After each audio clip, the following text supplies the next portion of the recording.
Confidence और self confidence में इतना पतला सा लाइन होता है। अच्छा। तो वो जो लाइन और वो बैरियर है मैंने क्रॉस नहीं किया था। मेरा वो सेल्फ कॉन्फिडेंस कभी ओवर कॉन्फिडेंस में बदला नहीं। तो मैं चुपचाप रही, देखती रही और समझती रही। वो कहते हैं ना, तैयारी इतनी खामोश करो कि तरक्की तहलका मचा दे। बड़ी चीज ये है ना कि जरूरी नहीं कि हम बॉम्बे दिल्ली जाकर करें, हम अपने स्टेट से भी कर सकते हैं। और जो लोग अपनी पढ़ाई छोड़कर ये करते हैं वो तो बिल्कुल भी ऐसा ना करें। पढ़ाई भी साथ साथ बहुत जरूरी है, ये तो हमारे साथ साथ होना चाहिए, बट पढ़ाई भी बहुत ज्यादा। तैयारी और सक्सेस में बहुत अंतर होता है। हम सपने तो बहुत देखते हैं बट हम पूरा नहीं कर पाते। तो अगर हम सपने देख रहे हैं तो उसको पूरा करने का हौसला होना चाहिए। और शहर मायने नहीं रखता, चाहे वो कितनी भी प्राचीन हो और चाहे वो कितनी भी पिछड़ी हो। आपका लगन, आपका मेहनत और आपका जुनून मायने रखता है। और ये सब भी मेरे साथ ना होता अगर मेरी मम्मा नहीं होती मेरे साथ। अच्छा, आपके पिताजी सपोर्ट करते हैं? क्योंकि आप हर इंटरव्यू में मम्मा का नाम ज्यादा लेती है, पिताजी का क्या रुझान रहता है आपके? पिताजी करते हैं सपोर्ट, मेरे करते हैं सपोर्ट, बट उनका ज्यादा रुझान उनको लगता है कि मैं नहीं कर पाऊंगी। एक होता है ना कि मैं निराश ना हो जाऊं, जैसे होता है कि जाने तो मेरा बच्चा उदास हो जाएगा, उदास हो के आएगा, उससे अच्छा करे ही ना, ऐसा है मेरे डैड का। तो इसीलिए वो नहीं करते। बट मम्मा ने हमेशा से हिम्मत दी और कहा कि नहीं तुम कर सकते, क्यों नहीं कर सकते, पॉसिबल है। उन्होंने हमेशा से मुझे सक्सेस की तरफ मोटिवेट किया। और डैड फिर खड़े रहे, ऐसा नहीं डैड मेरे बैकबोन पे, जब सब ऑप्शन क्लोज हो जाते तो पापा रहते हैं। मॉडलिंग में एक नई पहल देखने को मिला।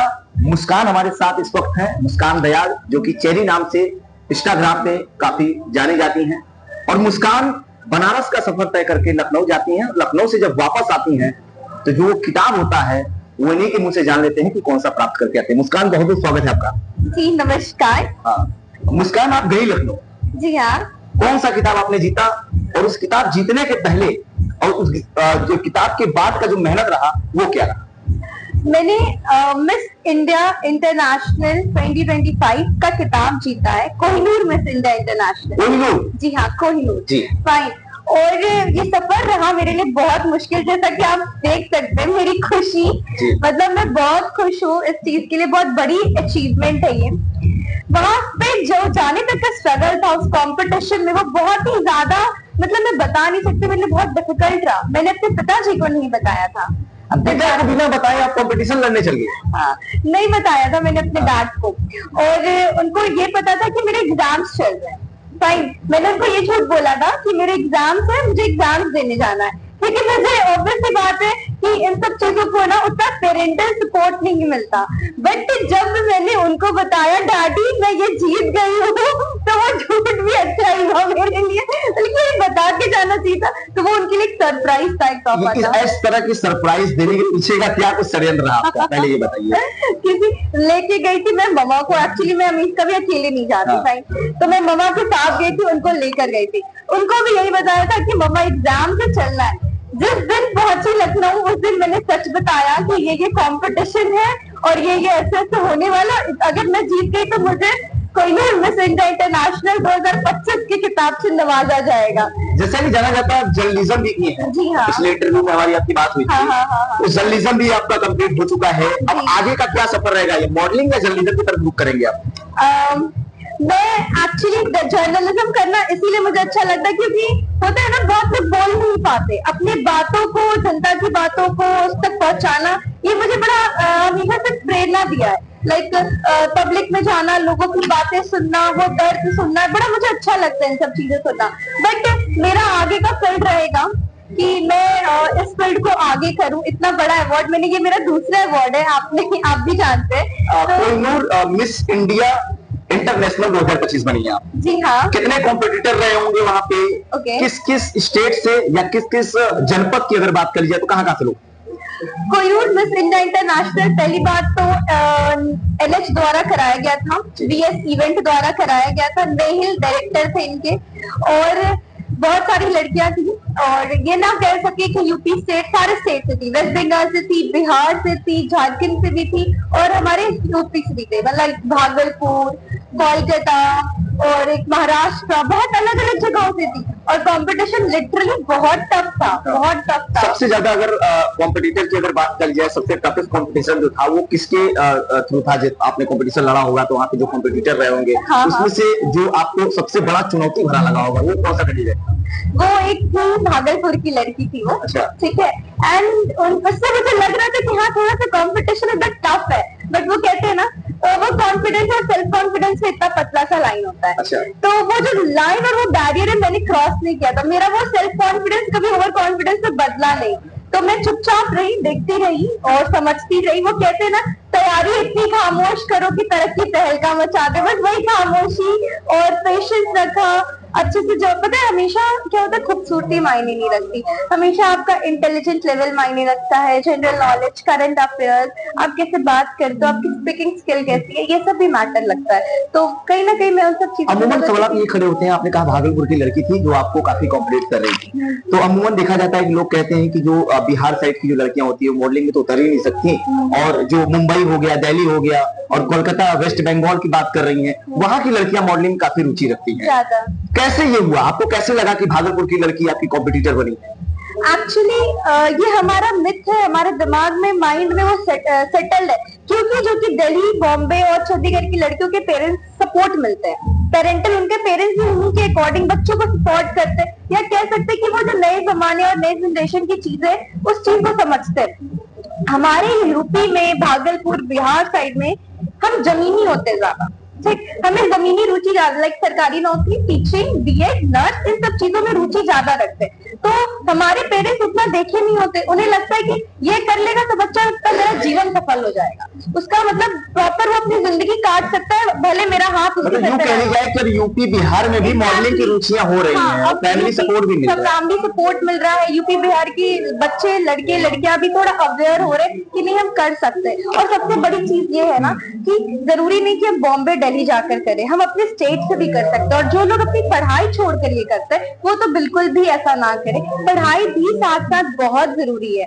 ये तो हमारे साथ साथ होना चाहिए, बट पढ़ाई भी बहुत ज्यादा जरूरी है। अब पंडित दीनदयाल नगर से आती है, हाँ। पंडित दीनदयाल नगर वासियों को और साथ ही साथ धर्म अध्यात्म की नगरी काशी कही जाती है, यहाँ के निवासियों को, उन लड़कियों को, लड़कों को क्या संदेश रहेगा मुस्कान जी?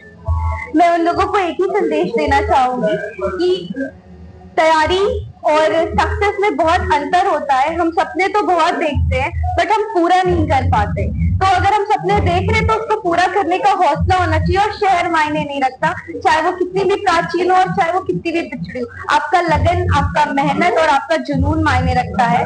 और ये सब भी मेरे साथ ना होता अगर मेरी मम्मा नहीं होती मेरे साथ। अच्छा, आपके पिताजी सपोर्ट करते हैं? क्योंकि आप हर इंटरव्यू में मम्मा का नाम ज्यादा लेती है, पिताजी का क्या रुझान रहता है आपके? पिताजी करते हैं सपोर्ट, मेरे करते हैं सपोर्ट, बट उनका ज्यादा रुझान, लाइक उनको लगता है कि मैं नहीं कर पाऊंगी। एक होता है ना कि मैं निराश ना हो जाऊं, जैसे होता है कि जाने तो मेरा बच्चा उदास हो जाएगा, उदास होके आएगा, उससे अच्छा करे ही ना, ऐसा है मेरे डैड का, तो इसलिए वो नहीं करते। बट मम्मा ने हमेशा से हिम्मत दी और कहा कि नहीं तुम कर सकते, क्यों नहीं कर सकते, पॉसिबल है। लाइक उन्होंने हमेशा से मुझे सक्सेस की तरफ मोटिवेट किया और डैड फिर खड़े रहे। ऐसा नहीं, डैड मेरे बैकबोन पे, जब सब ऑप्शन क्लोज हो जाते तो पापा रहते, ऐसा नहीं है। एक अनोखा कहानी आपने बताया। अच्छा, ये भी बताइएगा कि पिताजी को एग्जाम की बात तो आपने कही थी, कौन सा एग्जाम बताया था ये भी बता दीजिए। मैंने उनको बोला था लॉ के एंट्रेंस एग्जाम के लिए जा रही हूँ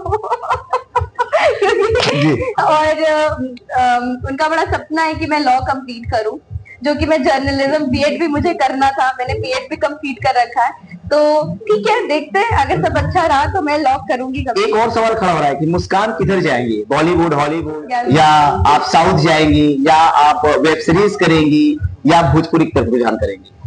मेरा पूरा मतलब कैसे बोले, मुझे अगर अच्छी ऑफर्स मिलते हैं, अगर भोजपुरी से भी मिलते हैं या वेब सीरीज से भी मिलते हैं तो मैं बेशक करूंगी। लेकिन लोग तो भोजपुरी से बड़ा कतारबद्ध होते हैं, कहते हैं कि नहीं भोजपुरी जो है कि उस तरफ रुचि नहीं रखना है अपने को तो बॉलीवुड का सफर तय करना है।